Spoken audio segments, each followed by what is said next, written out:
Bienvenue dans cette nouvelle édition du Non-Stop Info sur Africa 24.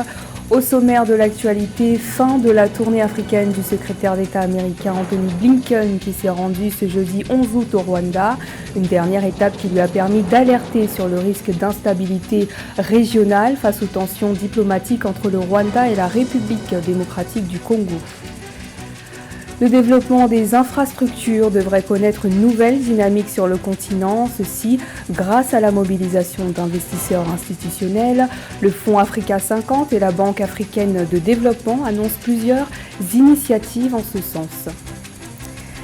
Et enfin, le gouvernement gabonais souhaite rentabiliser les infrastructures sportives, des investissements qui ont coûté 700 milliards de francs CFA entre 2012 et 2017.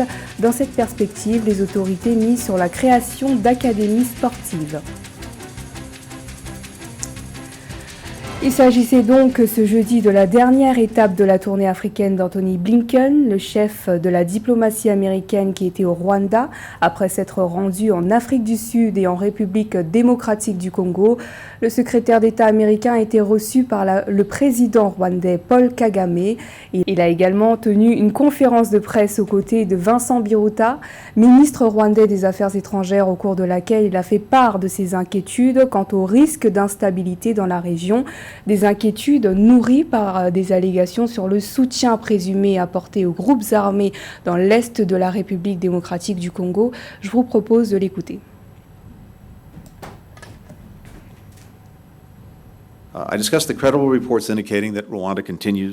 J'ai discuté des rapports crédibles indiquant que le Rwanda continue de soutenir le groupe rebelle M23 et possède ses propres forces à l'intérieur de la République démocratique du Congo.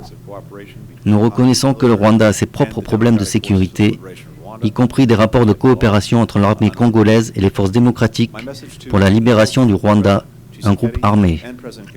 Mon message au président Tshisekedi et au président Kagame a été le même. Tout soutien aux coopérations avec un groupe armé dans l'est de la RDC met en danger les communautés locales et la stabilité régionale. Et chaque pays de la région doit respecter l'intégrité territoriale des autres. De ce côté, le ministre rwandais des Affaires étrangères, Vincent Biruta, a une nouvelle fois nié tout soutien du gouvernement rwandais au groupe armé M23. Écoutons-le. Le Rwanda n'est pas la cause de l'instabilité de longue date dans l'est de la République démocratique du Congo, où il y a plus de 130 groupes armés, dont le M23 et la présence des FDLR, dont la collaboration étroite avec les ennemis de la République démocratique du Congo a toujours été la cause la plus importante d'insécurité. Ce qui permet aux FDLR de mener des opérations terroristes sur le territoire rwandais, ce que le gouvernement du Rwanda ne peut accepter. Et au Rwanda, nous nous réservons toujours le droit de prendre les mesures nécessaires pour protéger son intégrité territoriale et sa souveraineté. Cela étant dit, le Rwanda reste attaché au processus mandaté par l'Union africaine et l'organisation régionale que nous espérons que les États-Unis continueront de soutenir pour nous tous afin d'apporter une paix durable à l'est de la République démocratique du Congo et dans l'ensemble de la région. Une coopération russo-malienne qui se concrétise. Assimi Goïta, chef de la junte au pouvoir, et son homologue Vladimir Poutine ont réaffirmé le mercredi 10 août lors d'un entretien téléphonique leur souhait de maintenir leur coopération bilatérale et de l'élargir au domaine de commerce et de l'économie. Les détails avec Samantha Saboubanga. Après avoir réceptionné de nouveaux équipements militaires livrés par son partenaire russe, le président de la transition du Mali, le colonel Assimi Goïta, a annoncé mercredi 10 août 2022 sur son compte Twitter avoir eu un entretien téléphonique avec son homologue russe Vladimir Poutine. Au cœur des échanges, également relayés par le Kremlin, l'appui de la Fédération de Russie à la transition politique malienne. Notre objectif principal, c'est à côté de ces piliers sécuritaires, je crois qu'il y a aussi un autre pilier important, c'est vraiment le pilier politique sur lequel nous travaillons. Et je tiens à vous remercier pour l'appui constant qui est apporté au Mali, au plan international, au niveau du Conseil de sécurité des Nations Unies et partout où la Russie peut parler, elle s'est tenue aux côtés du peuple malien pour défendre ses intérêts. Je crois que nous apprécions ça. Donc, aux côtés de ces piliers sécuritaires et politiques, notre ambition et notre objectif, comme vous l'avez souligné, c'est comment renforcer la coopération économique et commerciale. Lors de cet entretien, Assimi Goïta a remercié Vladimir Poutine pour le soutien multiforme de la Russie. Dirigeants ont discuté de la poursuite du développement de la coopération bilatérale dans le commerce, l'économie et d'autres domaines. Ils ont évoqué, entre autres, la question des éventuelles livraisons au Mali de vivres, d'engrais et de carburant russes. Les dirigeants ont convenu que les départements russes et maliens concernés renforceraient leur coopération pratique. Dans un contexte géopolitique spécial, particulier, nous sommes venus pour pouvoir regarder un certain nombre de secteurs où nous pouvons travailler ensemble. Nous voulons travailler dans le domaine des infrastructures et nous voulons faire appel aux entreprises, à la technologie russe pour nous aider à reprendre en main les chemins de fer au Mali. Et je crois que nous avons des discussions fructueuses par rapport à cette question. Nous voulons aussi pouvoir trouver les moyens d'assurer un approvisionnement régulier du Mali sur un certain nombre de produits stratégiques, les hydrocarbures, mais aussi des produits de première nécessité, pour faire en sorte que ces produits puissent arriver au Mali avec l'aide de l'État russe pour que cela puisse se faire. Le soutien russe est affirmé au moment où, ces derniers mois, les relations avec la France, ex-puissance coloniale et partenaire historique du Mali, se sont dégradées. La junte a également ordonné l'expulsion du porte-parole de la mission de l'ONU au Mali, la MINUSMA, une manifestation de la brouille diplomatique entre les autorités militaires et certains de leurs partenaires internationaux. Les Tchadiens ont célébré ce jeudi 11 août l'anniversaire de leur accession à l'indépendance. Le président du Conseil militaire de transition, Mahamat Idriss Déby, s'est voulu rassurant quant au dialogue national inclusif qui se tiendra le 20 août prochain. Il a notamment indiqué lors de son discours tenu la veille que toutes les questions d'intérêt national seront mises sur la table du dialogue. Plus de précisions avec Robert Tobogwe. Une transition inclusive, consensuel et exemplaire. C'est le vœu de Mahamat Idriss Déby Itno, le président du Conseil militaire de transition. Un pari qui est amorcé pour espérer voir le Tchad revenir à la voie de l'apaisement, propice à la paix et au développement dont rêvent les Tchadiens. Le discours à l'occasion de la célébration du 62e anniversaire du Tchad s'est voulu rassembleur. Dans quelques jours, tous les filles et fils du pays, sans exclusion aucune, vont se retrouver pour passer au crible le mot dont souffre le Tchad, dans un élan fraternel, à cœur ouvert et sans passion. Toutes les questions d'intérêt national seront mises sur la table du dialogue. À cet égard, et conformément à mes précédentes déclarations sur la souveraineté du dialogue national inclusif, nous allons, dans les jours qui suivent, prendre un acte qui consacrera officiellement la souveraineté du dialogue national inclusif, dont les résolutions seront exécutables.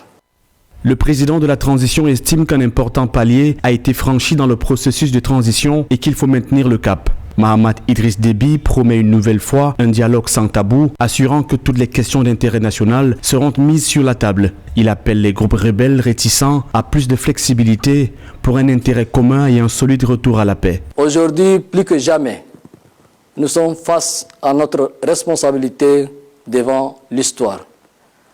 La responsabilité de libérer nos cœurs, la responsabilité de parler de questions longtemps évitées ou considérées comme tabous, la responsabilité de prendre des décisions difficiles, la responsabilité d'opérer des choix assumés pour enfin écrire ensemble et unanimement la plus belle page de l'histoire du Tchad. La responsabilité de jeter les bases d'un État moderne, fondé sur la justice et offrant des perspectives radieuses à tous ses fils et filles. Je lance une fois de plus un sincère appel à l'endroit de nos frères politico-militaires, encore sceptiques, à reconsidérer leur position en vue de saisir cette opportunité historique de nouveau départ pour notre cher et beau pays.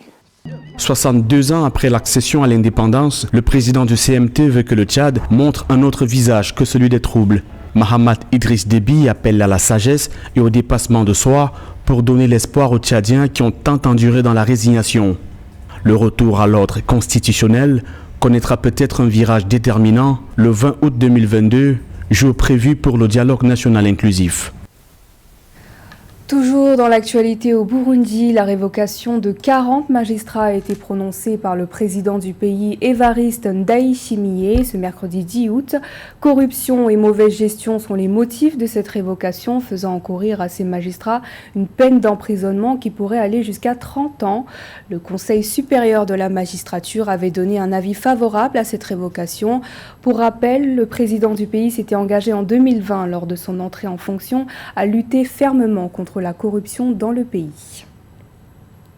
La problématique du financement des infrastructures à présent, le continent souffre chaque année d'un déficit d'investissement s'élevant à 108 milliards de dollars, mais qui pourrait être pallié par une levée de fonds de 2000 milliards de dollars dont disposent certains fonds d'investissement tels que les caisses de dépôt en Afrique.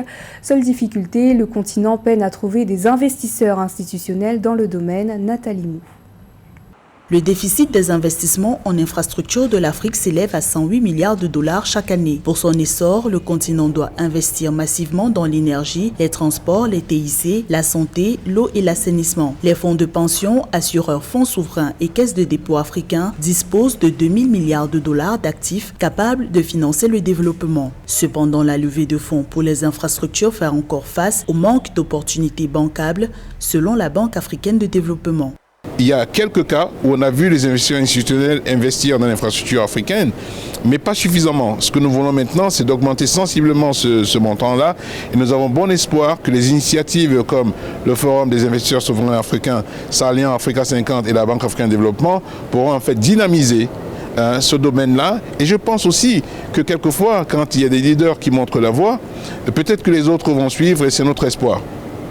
En Afrique, les investisseurs institutionnels préfèrent injecter leurs fonds dans les titres publics, un choix qui malheureusement a pour effet de maintenir l'endettement public des États. Le Fonds Africa 50 propose des solutions pour accélérer l'investissement dans les infrastructures par la dynamisation des partenariats publics-privés portés par une forte volonté politique des dirigeants africains. Quand nous avons des discussions, notamment en dehors de l'Afrique, sur les questions d'infrastructure, c'est plus impactant quand nous nous présentons comme une structure panafricaine qui est soutenue par un grand nombre de pays africains. Et donc c'est un petit peu aussi ça l'objectif de nos créateurs qui avaient dit que la plupart, sinon la quasi-totalité des pays africains devraient soutenir Africa 50. On y travaille. Des experts voient d'un bon œil une implication plus forte du secteur privé dans le financement des projets d'infrastructure en Afrique. Pour contourner des lourdeurs réglementaires, ils préconisent le recyclage des actifs, un instrument pertinent dans le contexte actuel de relance économique. Cette méthode consiste en la vente des actifs d'infrastructures existants à des investisseurs privés. Le Gabon a investi entre 2012 et 2017 700 milliards de francs CFA dans l'organisation des deux précédentes éditions de la Coupe d'Afrique des Nations. Le gouvernement gabonais souhaite désormais rentabiliser l'installation de ces infrastructures et l'une des pistes pour optimiser ces investissements serait de mettre en place des académies sportives. Plus de précisions avec Amen Eddy. Plus qu'un événement sportif, la Coupe d'Afrique des Nations représente un enjeu pour plusieurs États africains. Entre 2012 et 2017, le Gabon a dépensé près de 700 milliards de francs CFA pour l'organisation de deux éditions de la CAN. Le pays avait fait le choix de rénover les équipements bâtis lors de la co-organisation avec la Guinée équatoriale de l'édition 2012, allant du stade Franceville dans le Haut-Ogooué, passant par celui d'Angondjé, pour ne citer que cela. Après la compétition, le débat s'est porté sur l'entretien et la rentabilisation de ces infrastructures. Aujourd'hui, ces stades sont entretenus, sont désherbés, les pelouses sont coupées régulièrement, ils sont propres. La preuve, lors de la dernière CAN au Cameroun, qui a eu lieu de janvier à février 2022, eh bien, vous avez pu vous rendre compte que le stade Ngong Doyem a servi de base de regroupement de tous les supporters nationaux qui allaient assister au match et vous avez pu voir les installations étaient tout à fait utilisables, propres et en bon état. Le ministre de la Jeunesse, Franck Nguema, au cours d'une séance d'échange dénommée Parole aux jeunes, a évoqué des actions concrètes en cours pour que le pays puisse optimiser les fonds injectés dans ses infrastructures par le biais des académies sportives. Dernièrement, le chef de l'État m'a instruit de voir de quelle manière ces stades pourraient servir pour le national foot et la reprise du championnat national de football, parce que c'est un investissement important qui a été fait. Et cet investissement, eh bien, il faut l'utiliser pour éviter, bien sûr, qu'il se dégrade. Sur les infrastructures qui ont été construites durant les CAN 2012 et les CAN 2017, je pourrais vous dire qu'il y a des académies de sport qui vont être greffées sur ces infrastructures de la CAN. Même si certaines populations sont toujours restées en désaccord avec cette manne infrastructurelle qu'elles estiment excessive en matière de financement, le pays poursuit sa vision sportive. Cette dernière s'oriente vers l'instauration d'un cadre normatif des groupements sportifs, d'un statut des joueurs et d'un nouveau modèle économique dédié à une politique d'aménagement et au rayonnement international du sport gabonais. C'est la fin de ce journal, merci de votre fidélité. Dans un instant, retrouvez une nouvelle édition de l'actualité sur Africa 24.